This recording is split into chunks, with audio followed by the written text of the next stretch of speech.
GEEKAMANIA, guys! It's another episode. Count who really gives a crap. We're reviewing some films. Yeah, namely, 2 films. The Hobbit, and Ben will review Pitch Perfect because these two haven't seen it. They went to see Midnight Children. You guys can review Midnight Children if you want. Slightly. I heard they didn't like it. Anyway, The trailer was better. On to the main story, The Hobbit. Yeah. Obviously the one most people are going to be wanting, so we'll get right into it. Guys, what did you think of A Rather Expected Journey? thought it was a great film. I thoroughly enjoyed it, and not at one moment did I think it was going a bit too long. No, that's probably the biggest plus to this film, is the pacing is superb. Yes. I not once did I feel like I was watching a 3-hour film. And you also feel like you kind of feel like actually him doing it as 3 films would be good, because him doing it in 2 films, the pacing might have been a bit too fast because he wants to get a lot more through it. By doing it to 3 films, he's able to open the pacing a bit more and make it, make it work a bit more for him. No, that's not what I was worried. What I was worried about is that he was going to cram too much stuff in, and then it would just drag. But it doesn't drag. No. Jackson ain't no fool. He knows how to keep the audience interested.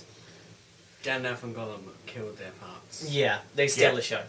Gollum is fantastic. Gandalf's quotes were fucking awesome. The dawn shall be your end. Gandalf likes his one-liners. I don't know why.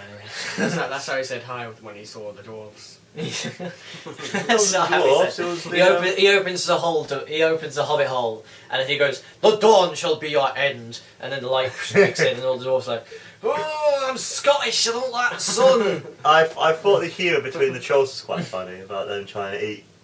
It's filled with good moments and good acting, and Martin Freeman's a great Bilbo, and Gandalf is Gandalf, and Circus is Gollum. And I kind of like the fact that even though apparently some bits were kind of different to the book, that they work for the film. Yeah, no, well, it wasn't different from the book. They're taken from the appendices, so it's kind of like events that happen along that timeline. Jackson's just gone, I want to make more film. Yeah. Well, I say cram. It's more like, it's just delicately, and then it works perfectly. Problem with the film, guys. 48 frames? No, that's a problem with the film, but this is the big one. It's a third of a film. We've gotten a third of a great film. I mean, it's good. It's good what we've gotten, but the story arc is kind of like build up. Oh my god, cool battle! Wait, where's the rest of the cool battle? Where's the payoffs? Oh no, wait, we have to wait until Christmas next year? Yeah, but the same sense though, dude. You got other films like Harry Potter and Twilight. They were both. Yeah, but those are 2 films that clearly had good ends. Well, Twilight being an exception. Potter knew how to have a story arc where it's like, okay, find the Horcruxes. Good, we found all the Horcruxes. We've killed all of the Horcruxes bar 1. Victory. Whereas this is like end film, roll credits. Stopping it. Then go fight for and never watching it again. Yeah, whereas this one, it's just like, okay, cool, we've gotten past that big bad. Now let's finally go to Erebor, take back the homeland, roll credits. Wait, what? But... We never got to Erebor. We never killed Smog. We never... No. But at least with the end of this one, you have them foreign actually trusting Bilbo. That was kind of the good ending. Yeah, but that felt a bit shoehorned in. That was the only bit that didn't quite clink. That just kind of went clunk. It worked, but it felt a bit. That felt a bit shoehorned in. And one of the other things I didn't like about the film is that I felt like, although it didn't feel long, it could have been shorter. I felt like a lot of the scenes that they put in could have been thrown into the extended edition. I actually think all the scenes worked, and I like the fact. Oh, they all worked. They're all good scenes. Compared to Lord of the Rings, that film is short. Not really. Yes, it is. These Lord of the Rings about 3 to 3.5 hours. That one's only 2 hours and 50 minutes. It's 3 hours still, but. I feel like you could have condensed down the actual story and made the whole story feel stronger if they'd have just taken out a lot of the exposition and left it for the extended edition. Because the hardcore Lord of the Rings fans are gonna buy the extended Blu-ray editions. You don't need to. I feel like they didn't need to have all that stuff in Rivendell where they're going, oh well, the necromancer looks a bit evil. He could probably do like all that necromancer stuff. Probably could have just been chucked into the extended edition, and we'd have had a much more interesting journey. That's what I feel like. But I thought like some set pieces were really good, like the bit when they're walking on the mountain, which actually end up being it's all people. really pretty. It's all I thought really that was good. fantastic, and some of the fight scenes are really good. And also, compared to the other Lord of the Rings, I actually found this one to be a lot more funny in its sort of humour. Like the whole Bilbo Baggins song was really good. Yeah, the whole humour between the trolls and the underneath, what the people called, the people that are underneath are The goblins. The goblins. I thought that was good well, as well. it's good because they're respecting Tolkien's intentions and keeping it for kids, because he wrote the story for his kids, which is good. It's good that but all that Mirkwood and Rivendell stuff is going to go over the kids' heads. The kids don't care if Gandalf goes and talks to Galadriel and Elrond. They're just like, Mommy, why is the tall pointy ear man going like, you shouldn't go there, it's evil? And Galadriel going, me friend dear, why the Hobbit? You know, it's just, kids just gonna be like, I just want to see goblins and smash it and doors. And also as well, a misconception a lot of people don't know this, it was actually written before Lord of the Rings. The Hobbit. Yeah. Do people really not know that? Some people don't know. Some people Really? some people just think it was Really? written afterwards. Really? People are actually... Yeah, some people actually Please think tell that. me that wasn't you. That was you, wasn't it? It was me, yeah. I just... Fuck, no, I know. That's why I said it. See, fans? All good. So if you didn't know, you know now. Yeah, and knowing is half the battle. G.I. Although Joe! it's 60 years old, isn't it? 70 years old, the Hobbit is. 70 years old. Let's... overall, what out of 5 would you give the Overall, Hobbit? 4 stars. Matthew? Needs more film. Matthew? out of 5, not 10. Well, when I've seen it all, it'll be 5. For me, 4.5. Because the missing star is the rest of the movie. Yeah, Yeah. pretty much. Pretty much, yeah. It's... Well, if we're doing that, then we need to take off 2 stars for it being 2 films missing, but hey. So then, Benjamin, what do you think of Pitch Perfect then? Well, Pitch Perfect was a film I wasn't expecting much of. I saw the trailer looked immature, stupid, like, oh look, it's quirky, all these girls are singing songs and they're funny because like this one's fat and she's making jokes about herself being fat, ah ha ha.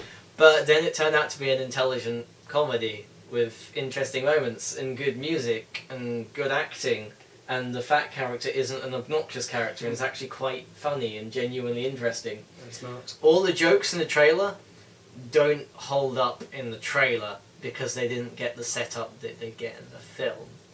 Because that whole just like, you call yourself fat, Amy? It's like, yes, twin bitches like you don't call me fat behind my back. Oh!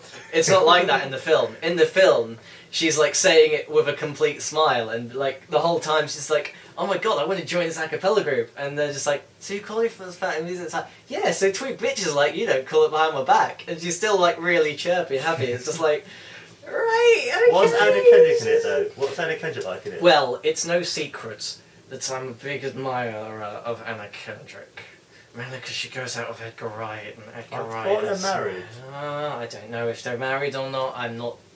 I try not to pry too much. She was good in Scott Pilgrim as well though, I liked her in that. She was brief in Scott Pilgrim. In this, she's a lot more prevalent because she's the protagonist. But the music's all very well done, and there's very smart references to other films, and very good music in this film, and very good music in this film. This film had much better music than Rock of Ages. Easily. Because it was more interesting and more innovative. The mashups were different, rather than just less than less good. frequent as well. Well, no. Well, the music doesn't take... It's not a musical. This film isn't a musical. Because a musical, like Rock of Ages, describes, like, emotions through music. This just uses music as a backdrop, and that helps the film. Is it kind of like a bit like... Is it, a lot of people compare it a lot to Glee. Would you say that's alright? That's not a fair comparison. The problem with Glee is that it doesn't take itself seriously enough. It goes too camp at times. This takes itself seriously enough to get emotion and the point across, but also make sure to keep it fun and interesting and have good, Yeah, stupid but jokes. sometimes in Glee that it's been Occasionally. really serious. Like the The- whole thing of Kurt being bullied and then Kurt's dad having a heart attack. That was Kurt's dad alone saved Glee for me. Honestly, like his character alone Yes. is like the reason I watched Glee. But then you get episodes like Grilled Cheeses, where you have them go, Yes, that was oh my god, ridiculous. there's Jesus in my grilled cheese, this is a sign, this must mean I should believe in Watched God. Glee. You're not missing out hugely. Not really, Mikey. I used to be a Gleek, but not anymore. The first 2 seasons were quite good. They but weren't then really it good all at just first. went, They were a bit like- As it should. Sarah Leach was the best damn thing about Glee. Who? Sarah Leach. That's her name, isn't it? Sue Sylvester. Oh yes. Yeah. Yeah. No, it's Jane Lynch. Or Jane Lynch, damn it. I got close. I didn't get Sue Sylvester is the best thing in that film. Yeah. She said, I love her talks to Will about his hair. About her hair with like Joel people. I mean, she's But yeah, hilarious. back to Pitch Perfect. It's a great film, surprisingly good music. The music's fresh because it's not just covers, it's So what's the interesting music? mashups and If we're with the covers, is it all modern music or is it like harken it's a back mix. to It's a mix. olden time as well? It's part. The film's partly about generational gaps in music, which is nice. It has themes. This film has themes. I wasn't expecting this from just a bloody average comedy that was just going to be thrown out the window of Hollywood. Just going, yeah, buy this, you teenage girls. That'll do you good. No, but it's actually interesting and has good themes and characters you care about, and it's good. Go see this film. I wasn't expecting this to be good, but And it wasn't Get it overly while you hyped by can. the sound of it. Hmm? It wasn't overly hyped by the sound of it. it wasn't. But it should be. Yeah, because the trailer itself looks like it could the be just rubbish. trailer didn't sell. It doesn't appeal to me.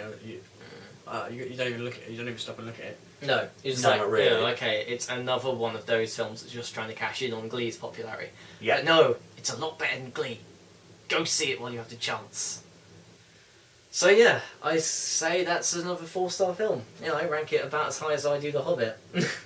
No Fair joke. enough. The third part of The Hobbit. That's the thing, then, man. People have their opinions. They enjoy things differently. The Hobbit's Yes, 3 times completely better. subjective. If you don't like if you absolutely hate music, you're not going to like this film because it's Do about music. they perform any like Queen or anything like that at all? Oh, just because you want there to be Queen in there. I don't recall there being any Queen. But there might have been. Sad. I don't think so. Well, that's just because you're a Queen fanboy. I'm a Queen. I'm and a huge that's Queen fan. why you probably like Rock of Ages so much. There's no Queen song at all, No, is but there? it's very Queen themed. It's very that era of music. Very that much Mark taste. Yes, I Look do at love this that face. music. This is Rock of Ages taste. This is The Enemy. Like I absolutely adored Tom Cruise's version of Portion Sugar Me. I thought it was really good.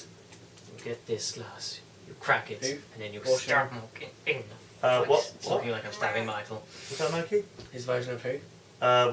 Portion Sugar Me by Def Leppard. I think the band that did that Team! song. The band that did that song, was it Def Leppard? Look, I don't care what you say. Chelsea's version of Pour Some Sugar on Me was way better. 5 stars. Needed more Ninja Turtles. Mark Yeah. Sylvester, The Guardian. Anyway, I think we've rambled on for enough time. Yeah. I guess that's Michael. I think I am, and that is Markle. And that is Ben Cool. Bye. Bye guys. Benjamin. Benjamin. Bye, guys. My name's not Benjamin. It's just Ben. It's Ben with an N.